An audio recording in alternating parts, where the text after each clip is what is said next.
Hello everyone, কি অবস্থা সবার? আশা করি সবাই ভালো আছেন। আলহামদুলিল্লাহ, আমি অনেক ভালো আছি। এখন যেহেতু কাঁচা আমের ভরপুর সিজন, তাই কিছু আম পেড়ে মরিচ মাখিয়ে খাবো আজকে। বলতে বলতে আমি আমাদের ছোট আম বাগানে চলে গেলাম আর নিজের হাতে কিছু তাজা টসটসে আম পাড়লাম।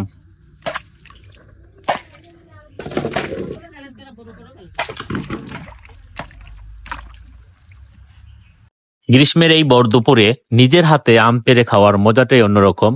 যাই হোক, আমাদের আম পাড়া শেষ, এখন আম কেটে খাওয়ার পালা। আমি জানি এই আম দেখে অনেকেরই খেতে ইচ্ছে করবে।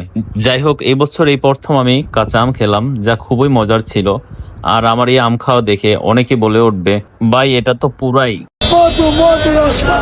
আম। খেতে খেতে আপনাদের কথা ভুলেই গেছিলাম।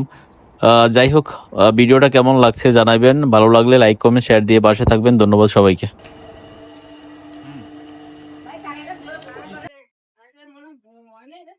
হুম, সেই মজা।